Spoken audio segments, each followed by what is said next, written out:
भाद्रपद कृष्ण अष्टमी को श्री कृष्ण जन्माष्टमी कहते हैं, क्योंकि ये दिन श्री कृष्ण का जन्मदिवस माना जाता है।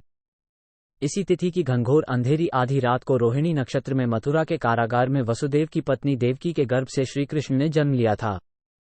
ये तिथि उसी शुभ घड़ी की याद दिलाती है और सारे देश में बड़ी धूमधाम से मनाई जाती है। जन्माष्टमी के दिन श्री कृष्ण की जन्म संबंधी कथा भी सुनते सुनाते हैं, जो इस प्रकार है। द्वापर युग में भोजवंशी राजा उग्रसेन मथुरा में राज्य करता था। उसके आताई पुत्र कंस ने उसे गद्दी से उतार दिया और स्वयं मथुरा का राजा बन बैठा।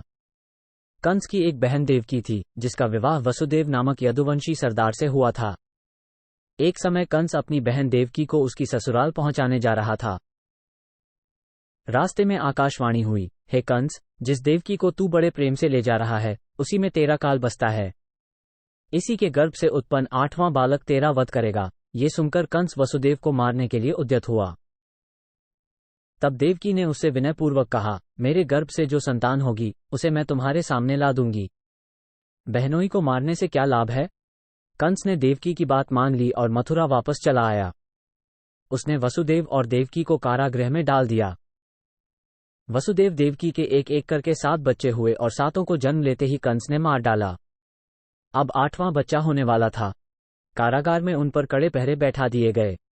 उसी समय नंद की पत्नी यशोदा को भी बच्चा होने वाला था। उन्होंने वसुदेव देवकी के दुखी जीवन को देख 8वें बच्चे की रक्षा का उपाय रचा। जिस समय वसुदेव देवकी को पुत्र पैदा हुआ, उसी समय संयोग से यशोदा के गर्भ से एक कन्या का जन्म हुआ, जो और कुछ नहीं सिर्फ माया थी। जिस कोठरी में देवकी वसुदेव कैद थे, उसमें अचानक प्रकाश हुआ और उनके सामने शंख, चक्र, गदा, पद्म धारण किए चतुर्भुज भगवान प्रकट हुए। दोनों भगवान के चरणों में गिर पड़े। तब भगवान ने उनसे कहा, अब मैं पुनः नवजात शिशु का रूप धारण कर लेता हूं। तुम मुझे इसी समय अपने मित्र नंद जी के घर वृंदावन में भेज आओ और उनके यहाँ जो कन्या जन्मी है, उसे लाकर कंस के हवाले कर दो। इस समय वातावरण अनुकूल नहीं है, फिर भी तुम चिंता न करो। जागते हुए पहरेदार सो जाएंगे, कारागृह के फाटक अपने आप खुल जाएंगे और उफनती अथाह यमुना तुमको पार जाने का मार्ग दे देगी। उसी समय वसुदेव नवजात शिशु रूप श्री कृष्ण को सूप में रखकर कारागृह से निकल पड़े और अथाह यमुना को पार कर नंद जी के घर पहुंचे। वहां उन्होंने नवजात शिशु को यशोदा के साथ सुला दिया और कन्या को लेकर मथुरा आ गए। कारागृह के फाटक पूर्ववत बंद हो गए। अब कंस को सूचना मिली कि वसुदेव देवकी को बच्चा पैदा हुआ है। उसने बंदी गृह में जाकर देवकी के हाथ से नवजात कन्या को छीनकर पृथ्वी पर पटक देना चाहा, परंतु वह कन्या आकाश में उड़ गई और वहां से कहा, अरे मूर्ख, मुझे मारने से क्या होगा? तुझे मारने वाला तो वृंदावन में जा पहुंचा है। वो जल्द ही तुझे तेरे पापों का दंड देगा। ये है कृष्ण जन्म की कथा। कर्माबाई की खिचड़ी की कहानी। ये कहानी है कृष्ण की प्रिय भक्त कर्माबाई की। कर्माबाई बचपन से ही अपने पिता जीवनराम को कृष्ण की पूजा करते हुए देखती थी। वो कभी भी कृष्ण को भोग लगाए बिना भोजन ग्रहण नहीं करती थी। जब कर्माबाई 13 साल की थी, तब एक दिन जीवनराम को तीर्थ पुष्कर स्नान के लिए जाने की इच्छा हुई। साथ में उनकी पत्नी ने भी पुष्कर स्नान की इच्छा प्रकट की। जीवनराम अपनी बेटी को भी ले जाना चाहते थे, लेकिन दुविधा ये थी कि अगर वो सब घर बाहर गए तो श्री कृष्ण को भोग लगाएगा कौन? तब जीवनराम ने इस नित्यकर्म की जिम्मेदारी कर्माबाई को सौंपी और कहा कि देखो बेटी कर्मा, सुबह श्री कृष्ण को भोग लगाने के पश्चात ही तुम भोजन ग्रहण करना। कर्मा ने भी अपने पिता की हाँ में हामी भर दी। अगले दिन सुबह कर्माबाई ने उठकर सबसे पहले गुड़ और घी डाल के बाजरे का खिचड़ा बनाया और श्री कृष्ण की मूर्ति के सामने रख दिया और बोली, भगवान, मैंने आपका भोग रख दिया है, आपको जब भूख लगे तब खा लेना, तब तक मैं घर के काम पूरे कर लेती हूँ। इतना कहकर कर्मा अपने घर कामों में जुट गई। काम करते करते बीच बीच में आकार देखने पर जब कर्मा को ज्ञात हुआ कि भगवान ने अभी तक खिचड़ा नहीं खाया है, तब उसे संदेह हुआ कि शायद खिचड़ी में घी और गुड़ कम है, इसलिए श्री कृष्ण भोजन ग्रहण नहीं कर रहे हैं। तभी कर्माबाई ने खिचड़ा में थोड़ा गुड़ और घी मिलाया और मूर्ति के सामने बैठ गई।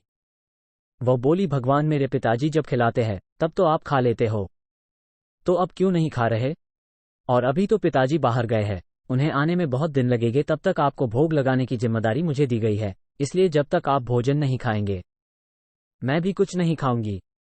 इस तरह जिद पर अड्डी नन्ही कर्मा की प्यारी बातों से श्री कृष्ण का सिंहासन डोल गया और फिर मूर्ति में से आवाज आई, बेटी कर्मा, तुमने पर्दा तो किया ही नहीं, तो मैं भोजन कैसे ग्रहण करूं? तब कर्माबाई ने मूर्ति के आगे अपनी चुनरी का पर्दा किया और कुछ ही समय में कृष्ण मूर्ति के सामने रखी खिचड़ी की थाली खाली हो गई। अब कर्मा रोज सुबह सबसे पहले कृष्णा को बाजरे का खिचड़ा खिलाती और बाद में खुद भोजन ग्रहण करती। कुछ दिनों बाद घर लौटने पर कर्मा के माँ बाप भी कृष्ण की लीला देखकर दंग रह गए। इस तरह जीवन के अंतिम दिनों में कर्माबाई जगन्नाथ की नगरी जगन्नाथपुरी में एक कुटिया में बस गई थी। वहां पर एक दिन कर्माबाई की कुटिया के सामने एक तेजस्वी कांति वाला बालक आया और उसने कर्माबाई से कहा, मुझे भूख लगी है माँ, खाना दो। उस वक्त भी कर्मा अपने कान्हा को खिचड़ा का भोग लगा रही थी। कर्मा ने उस बालक को भी खिचड़ा खिलाया। उसके बाद से वही बालक हर रोज कर्मा के हाथ का खिचड़ा खाने आता था। ये सिलसिला कई वर्षों तक चलता रहा।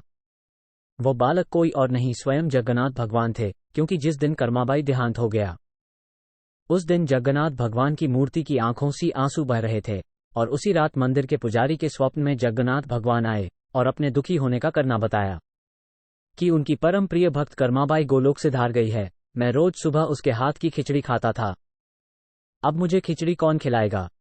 अगले दिन से मंदिर के पुजारियों ने निर्णय लिया, भगवान को रोज बाजरे के खिचड़ा को भोग लगेगा और उस भोग का नाम दिया गया कर्माबाई की खिचड़ी। चावल के एक दाने की कहानी। द्वापर युग में पांडव वनवासी का जीवन जी रहे थे और महाकपटी दुर्योधन हस्तिनापुर में एक राजविलासी जीवन जी रहा था। एक दिन महर्षि दुर्वासा अपने शिष्यों के साथ हस्तिनापुर अतिथि बनकर पधारे थे। दुर्योधन ने काफी अच्छे तरह से उनका आतिथ्य किया। इसी पवित्र कार्य के बीच दुर्योधन ने अपने मामा शकुनी के साथ मिलकर पांडवों को परास्त करने की एक नई योजना बनाई।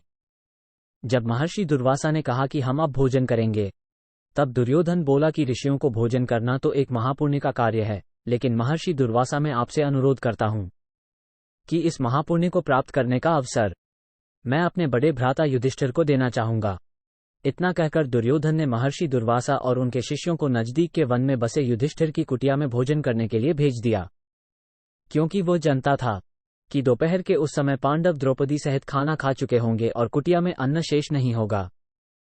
कुछ ही समय में महर्षि दुर्वासा अपने शिष्यों के साथ पांडवों की कुटिया के सामने थे। वहां युधिष्ठिर ने उनका बड़े आदर के साथ स्वागत किया। महर्षि दुर्वासा ने युधिष्ठिर को दुर्योधन के साथ हुआ अपना वार्तालाप बता दिया और कहा कि मैं और मेरे शिष्य स्नान के पश्चात भोजन ग्रहण करेंगे। इतना कहकर वो सभी ऋषिगण स्नान करने के लिए नदी पर की गए। धर्मराज युधिष्ठिर ने यह बात तुरंत जाकर द्रौपदी को बताई। द्रौपदी ने कहा, इस वक्त तो हमारे पास कुछ भी भोजन शेष नहीं है। द्रौपदी का दिल ये सोचकर घबराने लगा, अगर ऋषियों को भोजन नहीं कराया तो उन्हें महर्षि दुर्वासा के क्रोध और शाप का पात्र बनाना पड़ेगा। उस कठिन घड़ी में द्रौपदी अपने मित्र सखा कृष्ण को याद करने लगी। उसी वक्त लीलाधर कृष्ण ने द्रौपदी की कुटिया के अंदर प्रवेश किया। उन्हें देखते ही द्रौपदी उनके पास दौड़ती हुई गई और उन्हें अभिवादन करके अपनी समस्या बताने लगी। कृष्ण ने कहा, द्रौपदी तुम्हारी समस्या को कुछ समय के लिए भूल जाओ और सबसे पहले मुझे कुछ खाने को दो, मुझे बड़ी जोरों की भूख लगी है। तब द्रौपदी ने अक्षय पात्र लाकर कृष्ण के हाथ में दिया, साथ ही अपनी समस्या भी बताई। महर्षि दुर्वासा और उनके शिष्य कुछ देर में भोजन करने के लिए आने वाले हैं, लेकिन घर में तो जरा सा भी भोजन शेष नहीं है। द्रौपदी की बात सुनकर कृष्ण मुस्कुराए और पात्र में देखने लगे। उस पात्र में चावल का सिर्फ एक दाना बचा था। वह देखकर भगवान कृष्ण बोले, ये क्या, इसमें तो बहुत खाना बचा है। और वो चावल का वो बचा हुआ दाना उन्होंने खा लिया।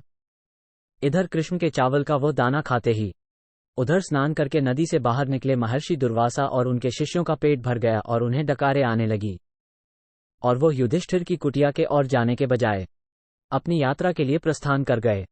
इस तरह चावल के एक दाने से ही ऋषियों को पेट भरकर उनके क्रोध और शाप से पांडवों की रक्षा की।